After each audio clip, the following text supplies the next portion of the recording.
से मिली रहनुमा एहसन इकबाल ये दावा कर रहे हैं कि इमरान खान के आसाब पर नवाज शरीफ सवार हैं। समा से गुफ्तगू में वाज़ेह किया कि नवाज शरीफ इलाज मुकम्मल करवा कर ही वतन वापस आएंगे। इमरान खान के ऊपर नवाज शरीफ उनके आसाब पे सवार हैं, उनके पास कोई एजेंडा नहीं है। बोरिस जॉनसन से आप मिलेंगे जाके तो आपके कहने पे वो साथ आपके जहाज में भेज देंगे।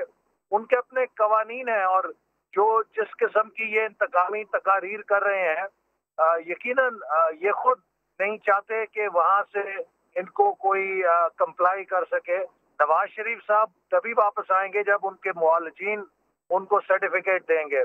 लेकिन आज की इनकी तकरीर सुन के इंटरव्यू में ये बात साबित हो गई है कि एक बौखलाए हुए, हारे हुए, कंफ्यूज शख्स का इंटरव्यू था।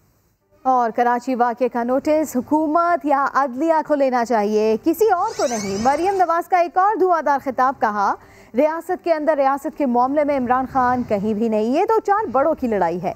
इंक्वायरी सबके सामने होनी चाहिए, अगर कोई चीज़ छुपाई गई तो ये हम नहीं होने देंगे। हुकूमत जनवरी से पहले ख़त्म होने का दावा भी कर दिया।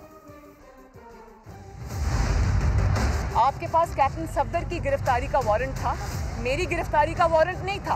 आपके पास कोई इजाज़त नहीं थी कि आप एक खातून के कमरे में जो उस वक्त बेड में हो, उसके कमरे में आप धावा बोलकर दाखिल हो जाए। आपके पास ये वारंट नहीं था। ये हमला हुआ था मेरे पे, मैंने उसी वक्त सोचा था कि ये पीपल्स पार्टी नहीं है। नोटिस जो है ना वो हुकूमत को लेना चाहिए, अदलिया को लेना चाहिए, वो किसी और को नहीं लेना चाहिए और ना ही किसी और से अपील की जानी चाहिए। जो स्टेट अब स्टेट सामने आई उसमें कहाँ है इमरान खान? ये 2, 3, 4 बड़े बड़े लोगों की लड़ाई, उसमें इमरान खान कहीं भी नहीं है भाई। इसमें इंक्वायरी को अगर आप ये समझते हैं कि महीने बाद का वक्त देके आप इस बात को दबा लेंगे तो ये नहीं होगा। मेरे ज़ाती ख्याल के मुताबिक उसमें इंक्वायरी की ज़रूरत नहीं है। आवाम को पता चलना चाहिए कि उस दिन क्या हुआ। जो रिपोर्ट आएगी उसको पब्लिक किया जाना चाहिए, उसमें कोई चीज़ छुपानी नहीं चाहिए। अगर छुपाएंगे तो ये हम होने नहीं देंगे। जिस तरह इनकी हवाइयाँ उड़ी हुई हैं, मैं तो ये समझ रही हूँ कि ये शायद जनवरी से बहुत पहले चलती बनी। हुकूमत कहीं नहीं जा रही, बल्कि नवाज शरीफ 15 जनवरी तक पाकिस्तान की जेल में होंगे। वफाकी वज़ीर इत्तलात शिबली फराज का जवाब भी आ गया। प्रेस कॉन्फ्रेंस में कहा मरियम नवाज और सिंध हुकूमत की बातों में तजाद है। बिलावल भुट्टो ने शायद अपनी वालदा का बदला ले लिया। हर जगह को दिखाया गया, ये नहीं दिखाया कि कहीं पे दरवाज़ा टूटा है। कैप्टन सफदर अवान साहब सुकून के साथ अपनी गाड़ी तक गए। मरियम सफदर अवान, उन्होंने मुतज़ाद बातें की। एक तरफ वो कहती हैं कि इंक्वायरी की कोई ज़रूरत नहीं, दूसरी तरफ कहती हैं कि इंक्वायरी हुई तो मैं पेश होंगी। जो उनके दरबारी हैं उन्होंने भी चादर और चारदीवारी का कई दफ़ा जिक्र किया। बेनज़ीर भुट्टो की तस्वीर हेलीकॉप्टर से गिराई, क्या क्या अलकाबात से आपने उन्हें नवाजा। उस वक्त चादर और चारदीवारी का तहफ़्फ़ुज़ आपके जहन में नहीं था। जो मुतज़ाद बयानात सिंध हुकूमत के और मरियम सफदर अवान के लगते हैं, उससे ज़ाहिर यही होता है बिलावल भुट्टो ने अपनी वालदा का बदला इनसे ले लिया है। यकीन दिलाता हूं कि इंशाअल्लाह 15 जनवरी तक नवाज शरीफ पाकिस्तान में होंगे, किसी एक जेल में। प्रेस कॉन्फ्रेंस कुछ और थी, हक़ाइक़ कुछ और, सीसीटीवी फुटेज कुछ और। कैप्टन सफदर रिसेप्शन से फ़ोन के 30 मिनट बाद भी ना आए तो लिफ्ट से जाकर इज्जत के साथ थाने लाए। कमरे का दरवाज़ा तोड़ने की बात बिल्कुल गलत रही। पुलिस हुकाम ने लीगी रहनुमाओं का दावा गलत करार दिया। लीगी रहनुमाओं ने चादर और चार दीवारी का तक़द्दुस पामाल करने का इल्ज़ाम लगाया था। इसी सारे मामले पर आपको दिखाते हैं अहमद रहमान खान की रिपोर्ट। सिक्योरिटी लैच होता है दरवाजे का, उसको तोड़ा, जोर से ज़बरदस्ती से उसको तोड़ा और कमरे के अंदर आ गए। नहीं, ऐसा कुछ नहीं हुआ। किसी पुलिस ऑफिसर या अहलकार ने मुअज़्ज़िज़ मेहमानों के कमरे का दरवाजा नहीं तोड़ा। ये वही बारिश SHO मोहम्मद सईद हैं जिनके लिए पीपल्स पार्टी और नून लीग ने बड़े कसीदे पढ़े। जब आला हुक्काम ने छापामार टीम को तलब किया तो SHO ब्रिगेड थाना मोहम्मद सईद ने झूठ की कलई खोल दी। इंकशाफ किया कि 2 मोबाइल्स पर मुश्तमिल छापामार टीम को होटल इंतजामिया ने इस्तकबालिया पर ही रोक लिया था। इंटरकॉम टेलीफोन पर सफदर ऐवान से बात कराई गई। उन्हें बताया गया कि आपको मुकद्दमे में गिरफ्तार करने आए हैं। पुलिस टीम 30 मिनट तक इस्तकबालिया पर ही कैप्टन रिटायर्ड सफदर का इंतजार करती रही। जब वो नहीं आए तो लिफ्ट के जरिए पुलिस टीम ऊपर गई। दरवाजा तोड़ा नहीं बल्कि खटखटाया। सफदर आवान खुद बाहर आए। उनके साथ सादा लिबास में 5 से 7 सिक्योरिटी गार्ड भी थे। पुलिस टीम के मुताबिक सफदर आवान को दीगर मुल्जिमान की तरह मोबाइल में पीछे नहीं बल्कि बाइज्जत अंदाज में ड्राइविंग सीट के बराबर वाली नशिस्त पर बिठाया गया और थाने लेकर आए। अहमद रहमान खान, समा, कराची। क्या वो बोले सियासी बहन भाई तजादात का शिकार हो रहे हैं? कैप्टन सफदर की गिरफ्तारी पर मरियम नवाज और बिलावल भुट्टो अलग अलग ट्रैक पर आ गए। बिलावल भुट्टो ने गिरफ्तारी के मामले की तहकीकात के लिए आर्मी चीफ से दरख्वास्त की। मरियम नवाज ने कहा अदलिया और हुकूमत को ही तहकीकात करनी चाहिए।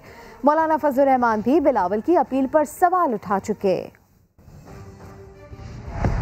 नोटिस जो है ना वो हुकूमत को लेना चाहिए, अदलिया को लेना चाहिए, वो किसी और को नहीं लेना चाहिए और ना ही किसी और से अपील की जानी चाहिए। ये है मरियम नवाज का बयानिया, मगर इन्हीं के मुंह बोले भाई बिलावल का बयानिया तो इससे बिल्कुल अलग है। मैं मुतालबा करता DG ISI से, जनरल बाजवा से जो चीफ ऑफ आर्मी स्टाफ है, अपना इदारे के आप इन्वेस्टिगेशन करो। कैप्टन रिटायर्ड सफदर की गिरफ्तारी, क्या PDM की लड़ियां बिखरने लगी सारी? क्योंकि एक तरफ बिलावल ने की तहकीकात की अपील मगर मरियम नवाज ने अलग ही दी दलील। बिलावल मुझे अपनी बड़ी बहन की तरह रिस्पेक्ट देता है। सिर्फ मुंह बोले भाई ही नहीं, मरियम की अपनी पार्टी की तर्जुमान और हम नाम मरियम औरंगजेब भी यही अपील कर चुकी हैं। चीफ ऑफ आर्मी स्टाफ से ये भी रिक्वेस्ट करती हूँ कि इस इंक्वायरी के अंदर मरियम नवाज शरीफ साहिबा के कमरे में किसने हमला किया, किसके ऑर्डर पे हुआ और क्यों हुआ, उस इंक्वायरी रिपोर्ट का ये भी हिस्सा होना चाहिए। आर्मी चीफ के नोटिस को पीपल्स पार्टी के सीनियर रहनुमा रजा रब्बानी ने भी सराहा। इट्स वेरी इनकरेजिंग कि चीफ ऑफ आर्मी स्टाफ ने जो है वो एक इंक्वायरी ऑर्डर की है और उन्होंने कहा है कि जी let us find out the facts. दूसरी तरफ PDM के सरबराह अपनी इत्तेहादी जमात की सरकार पर ही सवाल उठाते हैं। अगरचे सिंध हुकूमत ने इंक्वायरी की अमल को कबूल किया है, ताहम ये सवाल अपनी जगह पर अहम है कि जिनको इस वाक़े का जिम्मेदार करार दिया जा रहा है, इंक्वायरी भी वही करेंगे। यही नहीं, नून लीग के रहनुमा भी इस मामले पर एक पेज पर नहीं। पाकिस्तान डेमोक्रेटिक मूवमेंट में सबकी अपनी अपनी मूवमेंट बता रही है कि ट्रेन एक ट्रैक पर नहीं जा रही है। और सवाल हुआ कि क्या मरियम नवाज आर्मी चीफ की मुद्दत मुलाजमत में तौसी के फैसले को गलत समझती हैं? कुछ कहा भी नहीं और बहुत कुछ कह भी गई। सहाफ़ी के सवाल पर बोली अगर कोई फैसला गलत हो तो इसके असरात कौम के सामने आना शुरू हो जाते हैं, मगर पार्टी डिसिप्लिन की वजह से कुछ नहीं बोलूँगी। क्यों दी गई अगर आपने इन्हें अपना बयानिया मजबूत कर? देखें, ये बात ऐसी है जिसके ऊपर मैं अभी कुछ नहीं कहना चाहती। मैं पार्टी डिसिप्लिन की पाबंद हूँ, लेकिन हालात और वाक़यात ने ये बात साबित की है कि अगर कोई फ़ैसला गलत भी होता है तो भी उसके जो असरात हैं वो कौम के सामने आना शुरू हो जाते हैं। तो इससे ज़्यादा मैं इस पर कुछ नहीं कहना चाहती। इत्तलात क्या क्या कुछ, अब ये जानिए। वज़ीर नवाज शरीफ वापस कब आएंगे? वज़ीर इत्तलात की इत्तलात में इजाफा हुआ तो 15 जनवरी को नवाज शरीफ की वतन वापसी की तारीख दे दी। पहले शिबली फराज अपनी नई हुकूमत में नवाज शरीफ को वापस लाने की बात कर रहे थे। पूरी तरह से मुतहर्रिक हैं। यकीन दिलाता हूं कि इंशाअल्लाह 15 जनवरी तक नवाज शरीफ पाकिस्तान में होंगे, किसी एक जेल में। 15 जनवरी वजीर इत्तलात शिबली फराज के मुताबिक ये वो डेडलाइन है जब नवाज शरीफ सरजमीन पाकिस्तान की किसी जेल में होंगे। मगर 2 दिन पहले ही वजीर इत्तलात की इत्तलात में क्या कमी थी, क्योंकि वो अपनी हुकूमत को इस मामले में बेबस बता रहे थे। आपके पास वो कोई जो एक लीगल फ्रेमवर्क होता है वो नहीं है। उसको पता है कि जो पार्लियामेंट में हमारी अक्सरियत है वो इतनी नहीं है कि हम एक बिल इस तरह से पास कर लें, उसमें अपोजिशन का भी हमें तावन चाहिए होगा। वो तावन आपका क्या ख्याल है, हमें मिलेगा नहीं मिलेगा?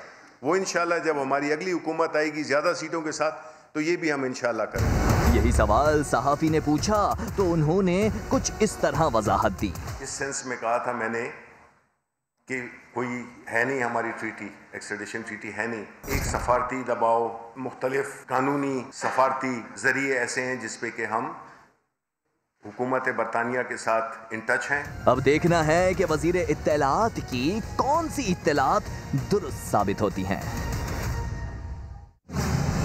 खबरों में आगे जानिए, फरवरी तक की मोहलत मिल गई। पाकिस्तान को ब्लैकलिस्ट कराने की भारतीय कोशिशें नाकाम। एफएटीएफ ने मनी लॉन्ड्रिंग और टेरर फाइनेंसिंग पर काबू पाने के लिए पाकिस्तान की कोशिशों का एतराफ कर लिया। कहा गया पाकिस्तान ने एक्शन प्लान के 27 में से 21 निकात पर अमल दरामद किया। बाकी निकात पर अमल के लिए 4 माह की मजीद मोहलत मिली है। शकील अहमद की रिपोर्ट देखिए।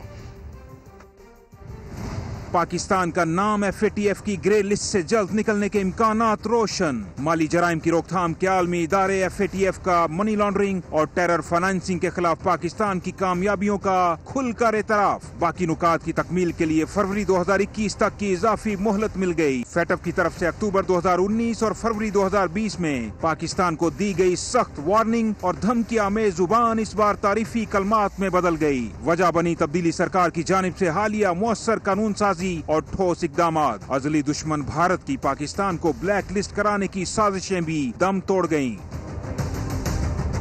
फेटअफ का ममनुआ तंजीमों और उनसे वाबस्ता अफराद के खिलाफ मुकदमात और सजाओं में तेजी लाने, उनके असासे मुंजमद करने और माली सर्विसेज तक रसाई की रोकथाम पर जोर। एनजीओ के गैर कानूनी फंड इकट्ठा करने और तरसील रोकने पर मुअस्सर पाबंदी लगाने की भी हिदायत। वफाकी और सूबाई महकमों के दरमियान ताउन में बेहतरी नागुज़ीर करार दे दी। शकील अहमद, सामा, इस्लामाबाद। सनत और पैदावार के वफाकी वजीर हम्माद अजहर ने एफएटीएफ में आज की पेशरफ्त को पाकिस्तान की बड़ी कामयाबी करार दे दिया। समा से गुफ्तगू में उन्होंने कहा पाकिस्तान को तमाम मुमालिक से मुश्किल एक्शन प्लान दिया गया।